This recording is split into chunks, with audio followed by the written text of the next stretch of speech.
Trump के tariff war का भारत ने निकाला ऐसा तोड़, रूस और चीन दोनों को अपने पाले में लाकर अमेरिका को किया चारों खाने चित। अजित डोभाल और पुतिन की सीक्रेट मीटिंग ने बढ़ाई व्हाइट हाउस की धड़कनें। भारत रूस के बीच पक रही है कौन सी खिचड़ी। टैरिफ के घमासान के बीच पीएम मोदी ने किया चीन जाने का ऐलान। क्या रूस चीन के साथ बन रहा है कोई बड़ा प्लान? भारत की 3D स्ट्रेटेजी ने दुनिया को चौंकाया। एक ही चाल में चीन, रूस, अमेरिका को साध कर भारत बना असली विश्व खिलाड़ी। चीन की एससीओ समिट सिर्फ बहाना, पीएम मोदी का असली निशाना कुछ और। भारत के इस कदम से कांप उठा इंडो पैसिफिक का खेमा। एक तरफ अमेरिका भारत पर टैरिफ का दबाव बनाकर उसे झुकाने की जिद पर अड़ा है। वो चाहता है कि भारत उसके दुश्मन रूस से सारे रिश्ते तोड़ दे। लेकिन अमेरिका ये भूल गया कि ये 2025 का नया भारत है जो किसी की गीदड़ भभकी से नहीं डरता। जब अमेरिका ने भारत को घेरने के लिए जाल बिछाया तो भारत ने एक ऐसा पलटवार किया जिसकी कल्पना दुनिया के किसी भी रणनीतिकार ने नहीं की थी। भारत ने न सिर्फ अमेरिका के सबसे बड़े दुश्मन रूस को अपने साथ मजबूती से खड़ा रखा, बल्कि उस चीन को भी अपने पाले में आने पर मजबूर कर दिया जिसके साथ गलवान में हमारा टकराव हुआ था। जी हाँ, जो चीन भारत को अपना सबसे बड़ा प्रतिद्वंद्वी समझता था, आज वही चीन भारत के प्रधानमंत्री नरेंद्र मोदी के स्वागत में रेड कारपेट बिछाने को बेताब है। यानी एक तरफ भारत रूस के साथ ट्रंप के टैरिफ का इंतजाम कर रहा है तो दूसरी ओर भारत चीन का भी साथ ले चुका है। हम आपको बताएंगे इस धमाकेदार खबर की पूरी कहानी, तो बने रहिएगा वीडियो पर। और इस संबंध में आपके जो भी विचार हों कमेंट में लिखकर जरूर बताइएगा। तो कहानी शुरू होती है अमेरिका के उस अहंकार से, जहां उसे लगा कि वो टैरिफ बढ़ाकर यानी भारत के सामान पर ज्यादा टैक्स लगाकर भारत की अर्थव्यवस्था को चोट पहुंचाएगा और भारत डरकर रूस से दूरी बना लेगा। अमेरिका चाहता था कि भारत उसके इंडो पैसिफिक प्लान का एक वफादार सिपाही बन जाए जिसका एकमात्र काम हो चीन को रोकना। लेकिन व्हाइट हाउस में बैठे रणनीतिकार ये समझने में चूक गए कि दिल्ली में अब वो सरकार नहीं है जो किसी के दबाव में फैसले ले।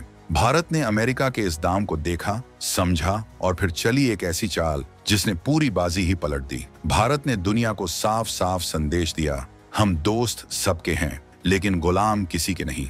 और इस संदेश को हकीकत में बदलने के लिए भारत ने जो कदम उठाया उसने वॉशिंगटन से लेकर बीजिंग तक भूचाल ला दिया। खबर आई कि प्रधानमंत्री नरेंद्र मोदी 2020 के गलवान संघर्ष के लगभग 6 साल बाद चीन की धरती पर कदम रखने वाले हैं। ये द्वारा Shanghai Cooperation Organisation SCO summit के लिए है, लेकिन सिर्फ एक समिट में हिस्सा लेना नहीं है।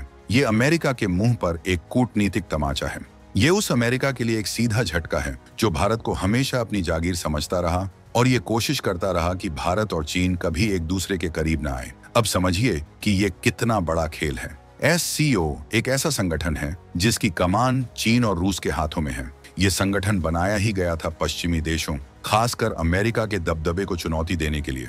ऐसे में जब अमेरिका भारत पर रूस से दूर जाने का दबाव बना रहा है, ठीक उसी वक्त भारत के प्रधानमंत्री का चीन और रूस के नेताओं के साथ एक ही मंच पर खड़ा होना अमेरिका को दिया गया सबसे कड़ा जवाब है। भारत कह रहा है, तुम हम पर दबाव बनाओगे तो हम तुम्हारे दुश्मनों की ओर करीब जाएंगे। ये भारत की रिवर्स कंटेनमेंट पॉलिसी है। अमेरिका चला था भारत को चीन से घेरने, लेकिन भारत ने अपनी कूटनीति से खुद अमेरिका को ही अलग थलग महसूस करा दिया है। ये द्वारा उस अमेरिकी प्रोपेगेंडा को भी तोड़ता है जो हमेशा चाइना थ्रेट यानी चीन का डर दिखाकर भारत को अपने पाले में रखना चाहता था। लेकिन अब भारत उसी चीन के साथ मंच साझा करके ये दिखा रहा है कि हम अपनी विदेश नीति अपनी जरूरतों और अपने सम्मान के हिसाब से तय करेंगे, किसी के डर से नहीं। ये द्वारा चीन के लिए भी एक संदेश है। चीन को यह लग रहा था कि गलवान के बाद भारत पूरी तरह से अमेरिका के खेमे में जा चुका है, लेकिन पीएम मोदी का ये दौरा चीन को भी चौंका रहा है।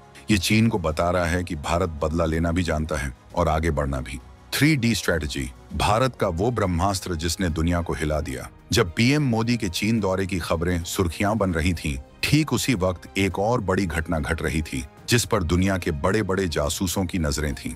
भारत के राष्ट्रीय सुरक्षा सलाहकार यानी national security adviser NSA Ajit Doval, जिन्हें भारत का जेम्स बॉन्ड भी कहा जाता है, रूस में राष्ट्रपति व्लादिमीर पुतिन के साथ सीधी मुलाकात कर रहे थे।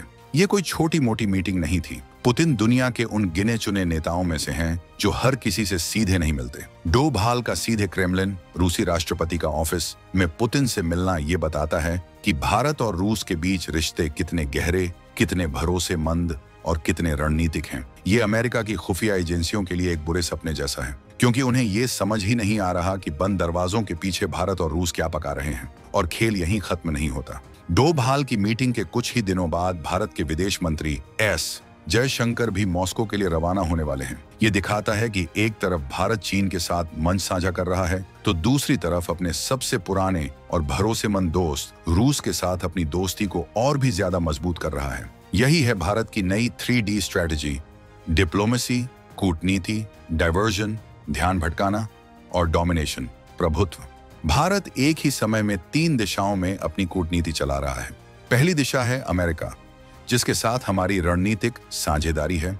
हम उससे हथियार खरीदते हैं, टेक्नोलॉजी साझा करते हैं, लेकिन उसकी हर बात मानेंगे ये जरूरी नहीं।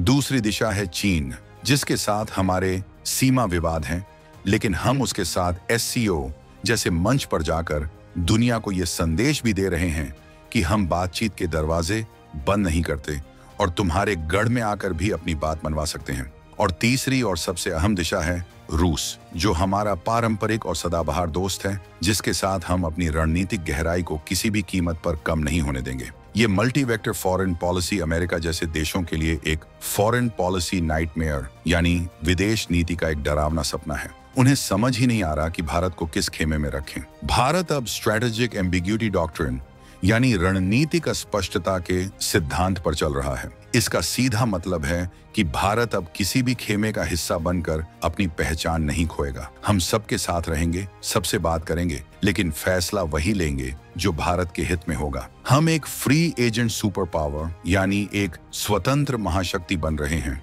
जो अपनी चालें खुद चलता है, किसी के इशारे पर नहीं। यही वो चीज है जिससे अमेरिका सबसे ज्यादा डरता है। वो चाहता है कि दुनिया 2 हिस्सों में बंटी रहे, एक उसका खेमा और दूसरा उसके दुश्मनों का। लेकिन भारत इस बंटवारे को तोड़कर एक तीसरी ताकत के रूप में उभर रहा है, जो दोनों खेमों के बीच संतुलन बना सकता है और जरूरत पड़ने पर निर्णायक भूमिका भी निभा सकता है। तो अब सवाल उठता है कि भारत के इस आक्रामक और आत्मनिर्भर रुख का मतलब क्या है। इसका सीधा और सरल मतलब है, भारत ने दुनिया को, खासकर पश्चिमी देशों को, 2 टूक जवाब दे दिया है। चाहे रूस से सस्ता तेल खरीदने का मामला हो, ईरान के साथ अपने पुराने रिश्ते बनाए रखने की बात हो, या फिर चीन के साथ मंच साझा करना हो, भारत ने साफ कर दिया है कि हमारी नीतियां दिल्ली में बनेंगी, वॉशिंगटन या ब्रुसेल्स में नहीं। जब जब अमेरिका और यूरोपीय देशों ने भारत पर उंगली उठाने की कोशिश की, भारत ने उन्हें आईना दिखा दिया। ये नया भारत अपनी संप्रभुता और अपने राष्ट्रीय हितों से कोई समझौता नहीं करने वाला। जब ट्रंप ने टैरिफ वॉर शुरू किया था, तो उन्हें लगा था कि वो भारत को आर्थिक रूप से डराकर रूस और चीन से दूर कर देंगे, लेकिन ये उनकी सबसे बड़ी कूटनीतिक भूल साबित हुई। भारत ने इस दबाव को एक अवसर में बदल दिया। हमने इसे एक जियोपॉलिटिकल रीबाउंड यानी भू राजनीतिक वापसी में तब्दील कर दिया और उल्टा चीन और रूस के और भी करीब चले गए। ये अमेरिका के लिए एक सबक है कि भारत को हल्के में लेने की गलती अब कोई नहीं कर सकता। भारत की ये कूटनीतिक जीत सिर्फ सरकारों के लिए नहीं, बल्कि हर एक भारतीय के लिए गर्व का क्षण है।